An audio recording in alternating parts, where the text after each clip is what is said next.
아마 5, 6년 전으로 기억합니다. 몹시 어려운 재판을 하고 계시던 한 성도님의 요청으로 법원에 제가 재판을 한번 동행해 본 적이 있습니다. 저 난생 처음 재판을 함께 참여했었는데요. 워낙 주장이 치열한 상반된 민사건인지라 아이고 오늘 하루 시간 다 보내겠구나 하고 마음 그냥 편하게 갖고 성도와 함께 재판에 참여했습니다. 그런데 제 예상과 달리 재판이 진행된 도중에 아주 신속하게 판결이 내려졌고요. 피고 측, 원고 측 아무 이의 없이 재판이 종결돼 버렸습니다.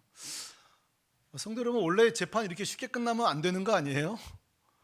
싱겁게 끝나면 안 되는 거잖아요. 치열하게 각 주장들을 막 주고받으면서 재판이 옥신각신해야 되는데 어떻게 이렇게 신속하게 재판이 끝날 수 있었을까요?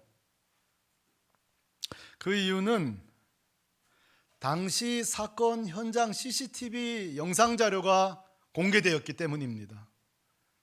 그 영상 자료에 의하면 원고든 피고든 누구도 자기 주장을 할 수 없는 CCTV를 명백하게 해주는 증거 자료였습니다.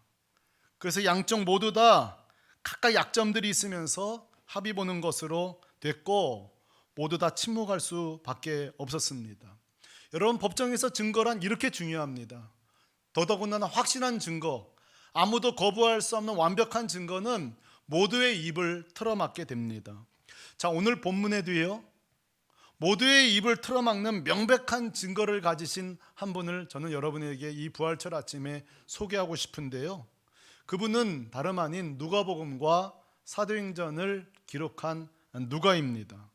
누가가 오늘 우리에게 명백하게 증명하고 싶고 증거하고 싶은 내용은 이것입니다. 한번 따라 하십시다. 예수 부활하셨습니다. 예수 부활하셨습니다. 그래서 누가복음 1장 14절에 보면요, 누가는요 굉장히 담대함이 있습니다. 확신이 있습니다. 뭐라고 말하는 거 아니? 이 서신을 받는 당시 로마 공무원 내지는 군인이었던 데오빌로에게 당신이 내 편지를 보는 순간에 이 예수 그리스도가 역사적 인물이며 부활하셨다는 사실을 확실하게 알게 될 것이다. 확실하게 알게 될 것이다. 저는 오늘 누가 같은 표현을 이 아침에 한번 써보겠습니다. 여러분, 저도 확신합니다. 오늘 제 설교를 통해, 아니 성령님이 저를 통해 하시는 설교를 듣는 분마다 예수 그리스도가 역사적인 인물이며 부활하셨다는 것을 믿게 되기를 소망합니다. 한번 우리 앞뒤 좌우로 한번 얘기해 보시겠어요? 예수 부활하셨습니다. 진실로 부활하셨습니다. 자, 여러분, 누가는요 호언장담만 하는 것이 아니라 오늘 세 가지 명백한 자료를 가지고 증명하겠다고 우리에게 말씀하는데요. 누구도 부인할 수 없고 거부할 수 없는 그 세 가지 자료는 무엇일까요? 오늘 3절에 세 가지를 이렇게 말하는데요. 빨간 컬러링된 그 노란색 언더라인 된 것을 주목하시면서 같이 읽겠습니다. 시작. 그가 고난 받으신 후에 또한 그들에게 확실한 많은 증거로 친히 살아계심을 나타내사 40일 동안 그들에게 보이시며 하나님 나라의 일을 말씀하시니라. 제가 지금 3번 이렇게 꽂았습니다. 누가는요 우리에게 3가지 증명을 하겠다고 합니다. 첫째요, 부활하신 확실한 증거도 아니고 많은 증거가 있다. 첫 번째, 예수 부활에 많은 증거가 있다. 둘째, 40일 동안 예수님은 친히 보여주셨다. 이것은 이론이나 개념이 아니라 친히 부활하셔서 40일 동안 만나셨다는 거예요. 세 번째로, 예수님은 부활하셨고 그걸 봤던 제자들도 사라지고 있으나 계속 부활하신 주님은 시대마다 계속 부활하셔서 말씀하고 있더라는 것입니다. 이 3가지를 머릿속에 듣고 오늘 설교를 같이 들어가시면 좋을 것 같아요. 첫 번째입니다. 누가가 소개하는 부활의 많은 증거들. 오늘 이 누가복음과 사도행전을 통해서 말하고자 하는 많은 증거들을 저에게 25분 만에, 남은 시간 오늘은 20분밖에도 없군요. 저는 다 할 수 없습니다. 오늘 한 가지만 이야기하고 싶어요. 그것은 바로 예수님이 부활하셨다는 증거는 빈 무덤입니다. 뭐라고요? 빈 무덤입니다. 모든 복음서는요, 하나같이 예수가 부활하셨다는 첫 번째 증거로 증명하는 것이, 내미는 것은 빈 무덤이에요. 자, 여러분, 빈 무덤이 무슨 예수 부활의 증거가 되냐고요? 됩니다. 왜냐하면 그 당시 팔레스타인 지역의 이 빈 무덤은 예수님이 부활하지 않고서는 도저히 불가능한 겁니다. 이 무덤이 빈다는 것은. 자, 그 이유를 알고 싶으신 분들은 저와 함께 예수님이 죽임당한 그날로 저와 함께 가보시기를 제가 초대합니다. 마태복음 27장이 바로 예수님 죽으신 그 순간입니다. 예수님이 죽자마자 대제사장들과 바리새인들이요, 아주 빠른 속도로 누군가의 집으로 달려갑니다. 거기는 바로 빌라도의 저택입니다. 그리고 빌라도에게 27장 64절에 보면요, 한 가지 중요한 요청을 하나 하게 됩니다. 같이 한번 읽어보실래요? 시작. 그러므로 명령하여 그 무덤을 사흘까지 굳게 지키게 하소서. 그의 제자들이 와서 시체를 도둑질하고, 계속요, 백성에게 말하되 그가 죽은 자 가운데 살아났다 하면 후의 속임이 전보다 더 클까 하나이다 하니. 여러분, 이 종교 지도들이 아주 지혜롭습니다. 빌라도에게 하는 말이 기존 우리가 쓰던 그런 돌로는 안 된다는 거예요. 분명히 저 예수 도당들이, 제자들이 예수 시체 훔쳐간 뒤에 부활했다고 거짓 증언할 게 뻔하니 그날만큼은 병력을, 공권력을 2배 이상으로 하시고, 그리고 든든하게 돌을 막아달라 요청을 하게 됩니다. 근데 그건 요청할 필요도 없어요. 이미 아리마대 요셉 부자의 무덤은 옆에 그림도 보이겠지만 장정 7, 8명도 움직일 수 없는 거대한 돌입니다. 한마디로 오늘 철통 보안을 빌라도에게 요청합니다. 이것은 사람이 움직일 수 없는 돌이에요. 어떤 분은 그럽니다. 예수님의 제자들이 훔쳐간 거다, 맞다, 이렇게 말합니다. 그러면 묻고 싶어요. 여러분, 제자들은요, 진즉 도망친 지 오래예요. 아시잖아요. 예수님 고난당할 때에 이미 도망친 겁니다. 누가 지금 여기 와서 이 도둑질 하겠냐고요, 겁쟁이들이. 둘째로 어떤 사람은 그래요. 경비병들이 잠든 사이에 와서 훔쳐갔을 거다. 제가 예전에 한참 식욕이 땡길 때 밤에 이렇게 몰래 냉장고에 열면요, 제 아내가 벌써 밖에서 뭐 먹어 합니다. 그때 제가 깨달은 게 있어요. 하나님과 아내는 못 속인다. 여러분, 그 냉장고 무는 소리도요 깨는데요, 이 7, 8명 장정이 붙들어야 될 이 돌을 경비병 모르게 옮긴다고요? 어떤 사람은 그때 여성들이 와서 옮겨. 야, 그거는 정말 어떻게 해서든지 안 믿고자 하는 이유를 갖다 대는 거죠. 그러나 오늘 여러분, 성경은 이렇게 증언합니다. 28장 2절, 거기 제자들 아닙니다. 여성들 아닙니다. 경비병들이 뭐 이렇게 잠든 거 아닙니다. 뭐라고 말하고 있죠? 큰 지진이 나며, 누가요? 주의 천사가 하늘로부터 내려와 돌을 굴려내고 그 위에 앉았는데. 경비병들이 자고 있었다고요? 천만에요. 시퍼런 눈으로 깨어 있었습니다. 4절입니다. 지키던 자들이 그를 무서워하며 떨며 죽은 사람과 같이 되었더라. 여러분, 경비병들 다 깨어 있었습니다. 그 천사의 돌 굴림 앞에 부인할 수 없는 일이 벌어진 거예요. 천사가 돌을 옮기고 예수님이 부활하셨습니다. 사랑하는 성도 여러분, 예수 부활하셨습니다. 그래서 빈 무덤이 된 것입니다. 여러분, 예수님이 부활하셨다는 것, 이것이 왜 우리에게 놀라운 일입니까? 하나님이 예수님을 부활시켰다는 게 왜 중요한 의미가? 첫째로요, 예수님이 죄가 없다는 것이 증명된 것입니다. 죄 없으신 예수님이 우리를 대신해 죽었기 때문에 하나님은 예수 그리스도를 살리신 것입니다.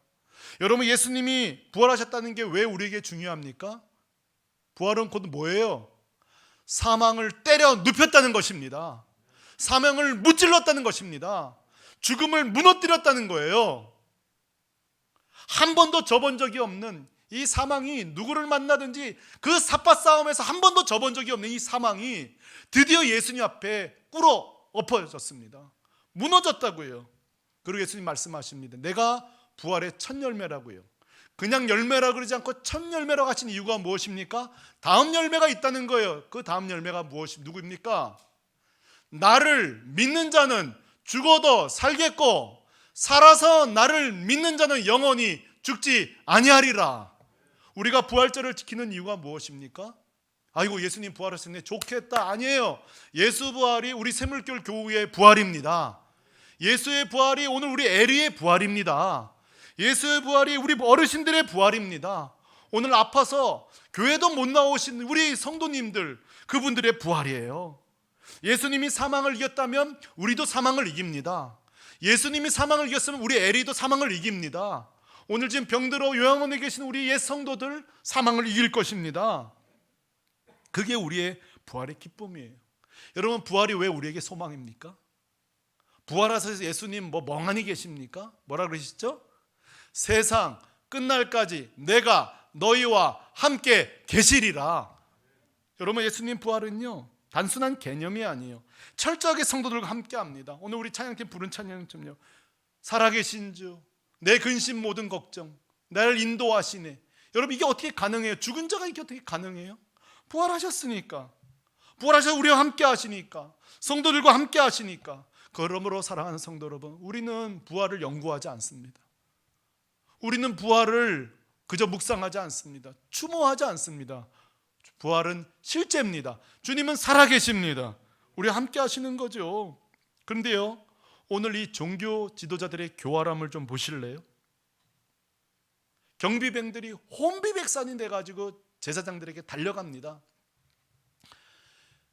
여러분 이쯤 됐으면 우리가 틀렸구나, 예수 부활했구나, 그리고 회개해야 되는 거 아닙니까? 28장 12절입니다 그들이 어떤 짓거리를 냈는지 보시겠어요? 읽어보십시다. 시작. 그들이 장로들과 함께 모여 의논하고 군인들에게 돈을 많이 주며 이르되 너희는 말하기를 그의 제자들이 밤에 와서 우리가 잘 때 그를 도둑질하여 갔다 하라. 13절입니다 이르되 너희는 말하기를 그의 제자들이 밤에 와서 우리가 잘 때 그를 도둑질하여 갔다 하라 하고 15절 같이 읽을까요? 15절 군인들이 돈을 받고 가르친 대로 하였으니 이 말이 오늘까지 유대인 가운데 두루 터지니라. 제 은사님은요 늘 매년마다 이렇게 이스라엘을 가세요. 이스라엘 가서 그 선교단체 함께 뭐 컨퍼런스도 하시지만 실제 그 팔레스틴 지역과 유대인들, 그 다음에 메시아닉 크리스찬들, 그들에게 복음을 전했는데 한 번은 이제 모임 장소로 가다가 택시를 타셨대요. 그리고 그분에게 복음을 또 드라이버에게 복음을 제시합니다. 기사에게.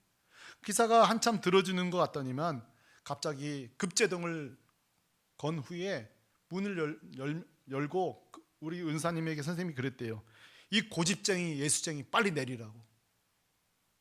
이 고집불통 예수쟁이 빨리 내리라고. 그 예수, 그 제자들이 훔쳐간 거지. 그 조작서를, 그 조작된 내용을 아직까지도 지금 세월이 2000년이 전에 아직까지도 믿고 있는 사람이 어디 있냐고. 당장 내 차에서 내리라고 그렇게 말합니다. 여러분 이 전통이 어디서 시작된 거예요? 군인들이 돈을 받고 가르친 대로 말하니 이 말이 오늘날 유대인까지 두루 퍼지니라. 사랑하는 성도 여러분, 오늘 이 시간에 얼마나 감사합니까? 이스라엘 땅에 태어나서 이스라엘 땅에 살면서 누구보다 예수에 대해서 많이 알 수 있고 예수에 대해서 가장 많이 연구할 수 있는 그들은 예수를 모르고 부인하는데 오늘 수천 마리 떨어져 있는 이 한국 땅에 저와 여러분이 예수를 믿고 있고 예수의 부활을 믿고 있는 거 은혜인 줄로 믿습니다. 예수 부활하셨습니다. 이게 얼마나 감사한지 몰라요. 어떤 분은요 이 빈무덤에 대해서 이렇게 반박합니다. 그 예수님 사실 죽은 거 아니다. 기절했다 살아났다는 거예요. 참 이런 지혜는 어디서 나오는지 잘 모르겠어요. 여러분 이것은요 조금만 상식적으로 의학적인 지식을 가진 사람이라면요 이건 불가능한 거예요. 한번 생각해 보세요. 며칠 동안 채찍으로 고문당합니다. 그리고 여러분 손과 발에 못이 박혀서 6시간 매달려 있었습니다. 창에 찔려 물과 피를 다 쏟았다 그랬습니다. 그리고요 팔레스틴 지역 혹시 가보신 분 있지만 그렇게 사람이 살 수 없을 정도로 뜨거웠던 낮의 열기가 사라지고 저녁만 되면 0도로 떨어지면서 얼어 죽는 사람이 있는 곳이 팔레스틴 사막과 그 지역입니다. 그런데 여러분, 그 무덤에서 그 중증 고문을 당한 사람이 3일 동안 버텨냈다가 아이고 한숨 잘 잤네 하고 일어났다고요?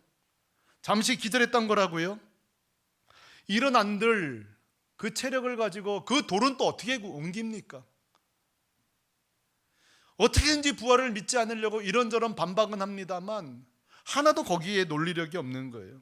때마침 세계적인 의학자인 버나 라이트라는 의과 교수는 예수님의 십자가형을 의학적으로 최초로 분석한 사람 중에 하나입니다.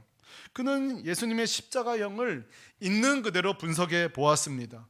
그동안 자기가 오랫동안 비슷한 환자들의 상태를 접목시켜서 말이죠, 당시 쇠 그 날카로운 칼날이 달려있는 채찍에 사람이 그렇게 채찍질을 내려치기 당하면 거의 10번 중에 서너 번은 혈관이 파열됩니다. 혈관이 찢겨 나갑니다. 그리고 그곳은 세균의 감염이 되고요, 괴사가 일어나고요, 이미 과다 출혈은 시작된다고 합니다. 그리고 6시간 동안 십자가에 매달릴 때에 의학적으로 탈수 현상과 과다 출혈이 일어나죠. 있을 수 없는 일이에요. 특별히 이 다리에 매달릴 경우에 양손을 비틀면 허리에 통증이 오고요, 다리의 통증을 조금 완화시키려고 다리에 힘을 주면 팔에 통증이 오고요, 6시간 동안 이렇게도 못 있고 저렇게도 못하는 죽음이 십자가 죽음입니다. 온몸에 땀투성이. 그러나 라이트 교수는 십자가 6시간도 달려있을 때 사람이 목숨이 쉽지 않답니다. 빨리 죽지 않는답니다. 버텨냈다고 합니다. 직접 사인은 아니래요. 진짜 사인은 그 십자가형이 워낙 고통스러운지라 자비를 베풀기 위해서 병사들은 2가지 슬픈 선물을 줍니다. 하나는 다리를 꺾던지 하나는 창을 찔러 수명을 단축시켜 줍니다. 예수님은 후자였습니다. 병사가 아래서 위로 창을 찌를 때에 성경은 고증하기를 물과 피를 쏟았다 얘기합니다. 이건 의학적으로 이 창이 심장을 둘러싸고 있는 심낭을 1차 뚫을 때에 물이 나오고, 그리고 심장을 관통할 때에 피가 나온다고 합니다.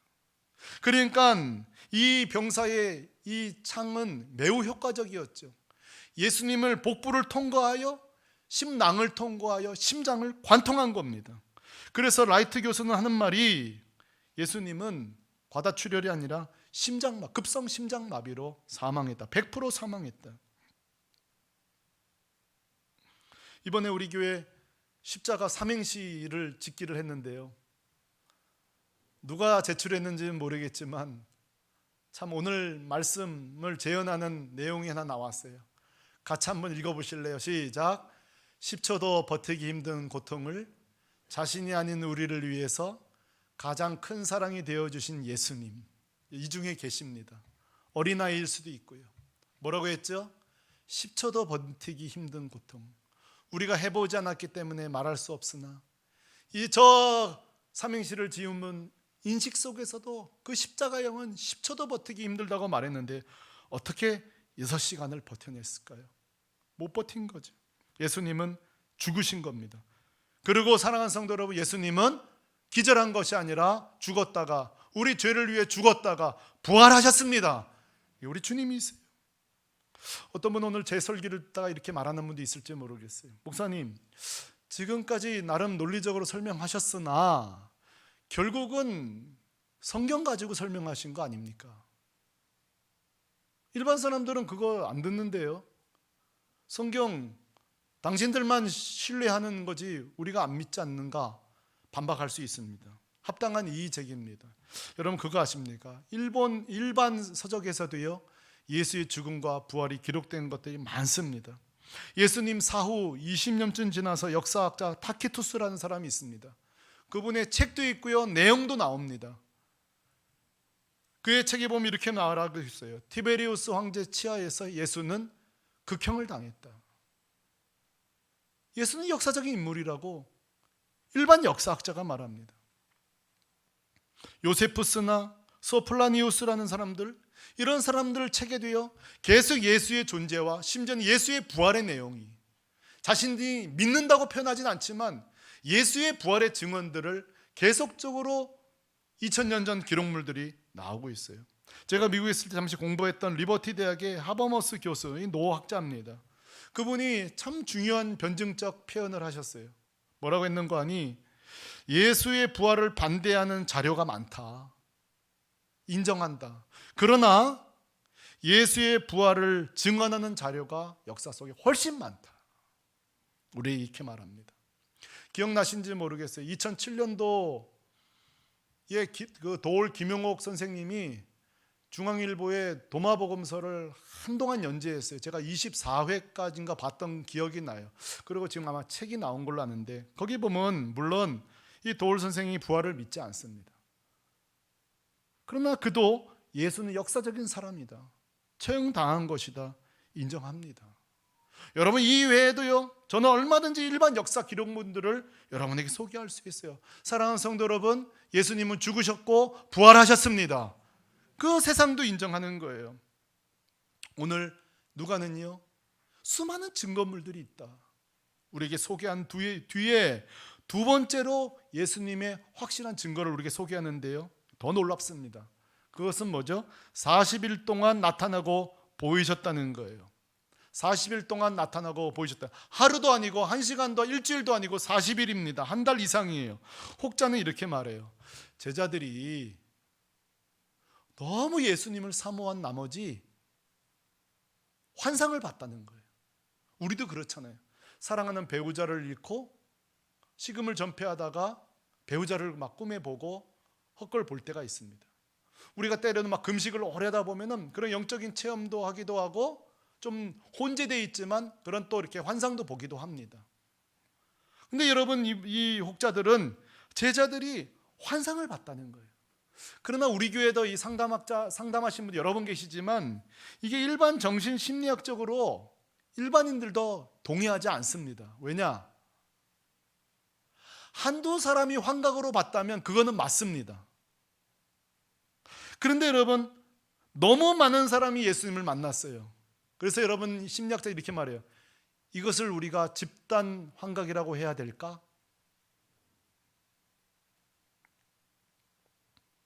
여러분, 집단 환각이라고 하기에는 40일 동안 너무 많은 사람들이 살아계신 예수님을 만났습니다. 제가 한번 예를 들어볼까요? 조금만 해볼까요? 향유를 부으러 왔던 막달라 마리아와 여인들 예수님 만났습니다. 엠마오로 낙심하고 가던 두 제자들 예수님을 만났습니다. 친히 고기도 구워주셨습니다. 베드로와 제자들이 예수님 만났습니다. 도마 같은 경우는 1대1로 예수님 만났습니다. 디베랴 바닷가에서는 예수님이 7명의 제자들에게 고기도 구워주셨습니다. 제일 앞거는 다볼산에서 예수님은 500명의 사람들을 만나주셨습니다. 감람산에서 11명을 만나주셨고요, 오늘 말씀 승천 직전에 제자들과 수많은 성도들을 만나셨습니다. 따지고 보고 정리해보면 40일 동안 제자들만 무려 10번에서 12명을 만났습니다. 여러분, 이것이 환각이었다고요?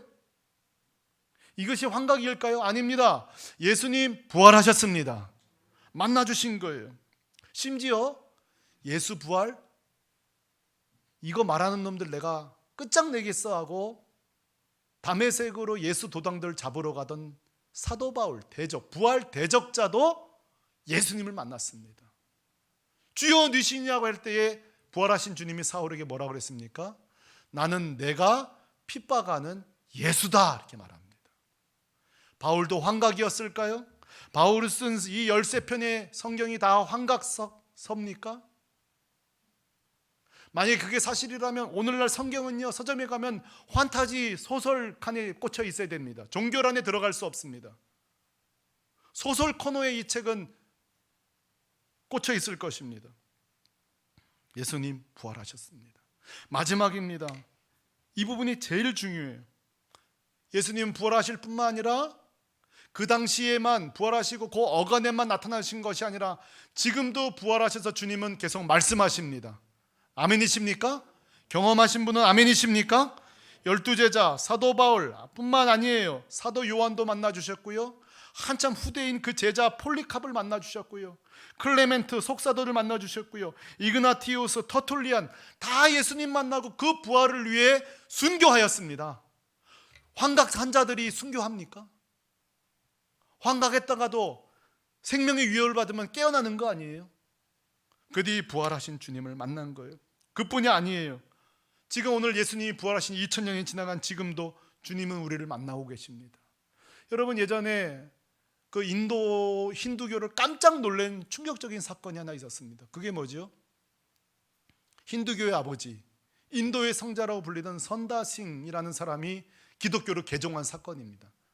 힌두교 역사가 뒤집힌 날입니다. 이때 많은 사람이 선다싱에게 이렇게 묻습니다. 힌두교에 실망하셨나요? 교리에 뭐가 문제가 있나요? 기독교가 뭔가 우월한 점이 있나요? 알려주십시오. 그러면 좀 고쳐보겠습니다. 수많은 사람이 선다싱이 왜 기독교로 개종했는지 여기저기 인터뷰할 때에 정치적인 이유입니까? 말씀해 주십시오. 여러분, 선다싱이 뭐라고 대답했을까요? 저 예수전도단 책 한번 읽어보십시오. 이렇게 말합니다. 한마디도 안 하고요, 정치적인 얘기, 교리적 얘기 안 합니다. 이렇게 말합니다. 나는 부활하신 주님을 만났습니다. 이것이 선다싱의 이야기예요. 여러분, 선다싱도 환각입니까? 여러분, 신학 공부하다 보면요, 신학교에서 오히려 시험 들 때가 있습니다. 워낙 자유주의, 거의 천재와 같은 자유주의 신학자들이 책을 읽다 보면은 있던 믿음도 어떨 때는 막 삭감될 때가 있어요. 리더만이라는 자유주의 신학자가 있습니다. 이분은 뭐 성경의 기적 잘 안 믿어요. 그러니까 부활 자체도 잘 믿을 수 없죠. 근데 그분이 쓰신 책에 이런 내용이 나와요. 우리 한국엔 번역이 안 돼 있는데요, 이렇게 말합니다. 부활 자체를 증명하기 어렵지만 예수를 만난 제자들의 너무 많은 구체적인 증언과 일관된 증언을 볼 때 부활 자체를 부인하기 어렵다, 이렇게 말합니다. 믿겠단 말은 안 해요. 그러나 너무 그 제자들과 예수님 만난 사람들의 구체적인 내용과 공통된 내용들이 너무 일관적인 걸 볼 때는 예수가 부활한 것을 부인할 수는 어렵다, 이렇게 말했어요. 여러분, 오늘날 우리 법정에서도 요즘 그런 일이 있잖아요. 요즘 이렇게 참 성폭력 이런 것들이 있을 때에 그 현장에 그 가해자와 본인밖에 없으니까 자기를 증명하기 진짜 어렵잖아요. 자료가 없으니까. 근데 여러분, 이게 증명이 채택됩니다. 어떻게 되는지 아세요? 피해자가 10번, 20번, 30번을 물어봐도 똑같이 증언할 때예요. 그 방에 캐비넷 색깔은 뭐였습니까? 그 의자 위치는 어디였습니까? 그분이 뭐라고 말했습니까? 어떤 걸 사용했습니다. 20번, 30번 물어봐도요, 사실은요, 순서를 바꿔 물어봐 똑같이 말할 수밖에 없는 거예요. 조작된 증언은요, 계속 달라져요. 노란색 캐비넷이었는데요, 거기 의자 3개였는데요, 2개였는데요, 증언이 다 달라져요. 그러나 10번, 20번 물어봐도 증언이 일치할 때는요, 채택합니다. 그러면 리더만이 하는 말이 뭐예요? 예수님이 내는 증언이 너무 일관되더라는 거예요. 여러분, 예수님은요, 부활하셔서 지금도 교회마다 성도마다 만날 사람을 만나주시고 찾아오시고 예수 믿게 하시고 지금도 역사하시는 줄로 믿습니다. 이것이 부활의 증거예요. 저는 매년마다 꼭 하는 일이 있습니다. 올해도 그렇게 했습니다. 꼭 제가 나온 대학교 모교 들어가고요, 기독신문 꼭 봅니다. 뭘 보냐면 올해 또 신학교 지원율이 얼마나 되는가 제가 꼭 봐요. 왜냐하면 몇 년 전부터 지금 신학교가 미달입니다. 제가 나온 모교는 그나마 1점 몇 대 1이지만 거의 다 미달이에요. 한마디로 이제 목사 되려는 사람이 없어요. 선교사 되려는 사람이 없어요. 그런데요, 그래도 이제 어떻게든지 정원이 차고 이렇게 입학한 거 보면요, 저는요, 신문 볼 때마다 얼마나 감격스러운지 몰라요. 저 때만 해도 막 교회가 막 부흥되고 이러니까 목사 돼야지, 목사님 되면 뭐 존경도 받는 거야, 이래가지고 뭐 이렇게 잘못된 환상에 잡혀서 신학교 가기도 했어요. 그러나 여러분, 지금은요, 그런 시대가 아니에요. 10교회 중에 9교회가 미자립입니다. 생활이 안 돼요. 주의종으로 살지만 때때로는요, 나쁜 아빠로 살아갑니다. 참 가정에 충실치 못한 남편으로 살아갑니다. 이 현실이 너무 드러나 보니까 요즘 신학생들이 신학교를 안 가요. 선교사는 뭐 말도 꿈도 못 꾸고요. 저는 우리 교회 전도사님 볼 때마다 얼마나 감격스러운지 몰라요. 근데 지켜보고 있으면 뭐 이렇게 재능들이 많거든요. 할 수 있는 게 많아 보이거든요. 근데 어떻게 하다가 또 신학교 하고 이렇게 목사 되겠다고 저렇게 될까 하고 대화해 보면요, 그거 누가 시켜서 온지 아세요? 부활하신 주님이 딱 잡으셨더라고요. 부활하신 주님이 그 마음을 붙들고 계시더라고요. 우리 김덕인 전사님은 또 일본 선교사 나가겠다. 여러분, 일본은요 정말 가뭄에 콩나물 지원자가 없어요. 아예 없어요, 일본은요. 그런데 저렇게 또 일본을 가겠다고 하니, 그거 뭐 제가 뭐 미혹해가지고 가는 거예요? 조금 그런 건 있긴 있지만, 가려면 기왕 일본 가라. 강요는 아니고. 그 주님이 그 찾아오신 거예요. 그 마음의 소원을 주신 거예요. 부활하신 주님이 역사하신 거죠. 오늘도 주님은요, 지금 교회에 나오지 않은 우리 아들을 찾아가실 것입니다. 주님은요, 우리의 문제 가운데 찾아오십니다. 역사하십니다. 이 간증을 제가 양해를 구하지 않고 좀 하려는 간증이 하나 있습니다. 우리 성도 이야기 때문에. 우리 한 성도님은 한 아이를 뱃속에 가졌을 때에 이미 병원에서 확증을 줬대요. 아이가 너무 안 좋다고. 그러니 여보, 저도 이런 경험이 저희 있거든요.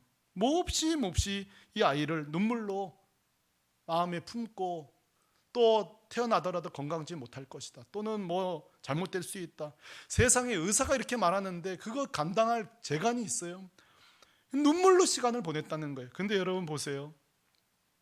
주님 앞에 어떻게 해야 되냐고 구할 때에 갑자기 대학 시절에 수련회 가서 막 뛰면서 불렀던 찬양이 갑자기 떠오르더래요. 여러분, 막 속상한데 찬양 떠오르는 사람 있습니까? 뛰면서? 뭐가 떠올려 물어보니까 생명 주께 있네, 능력 주께 있네.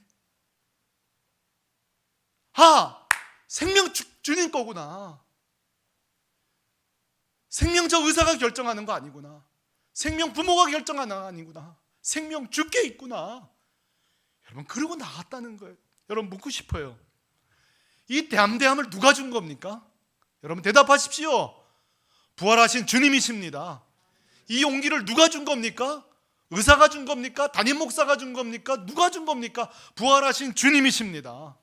주님요, 지금도 온 열방 가운데 다니시면서 약한 자에게, 확신 없는 자에게, 믿음이 없는 자에게 찾아오셔서 용기를 주시고 새 힘을 주시고 담대케 하시고 그 마음을 붙들어서 주의 길을 걷게 하십니다. 이것이 부활하신 증거들이에요.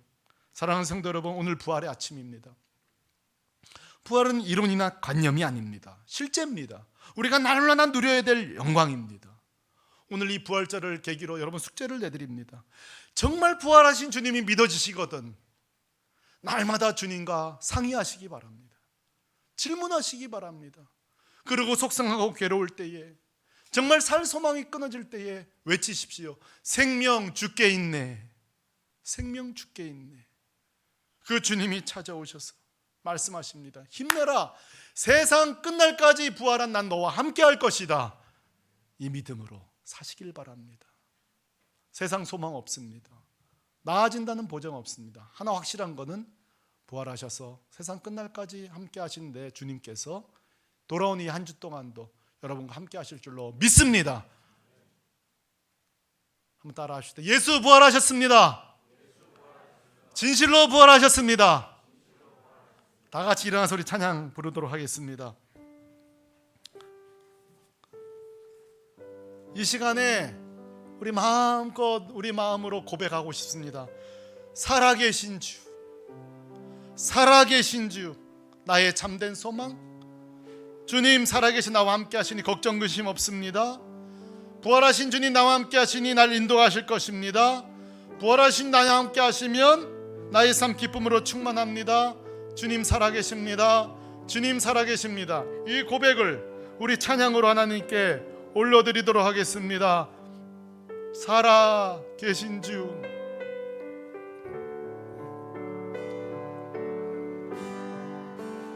살아계신 주,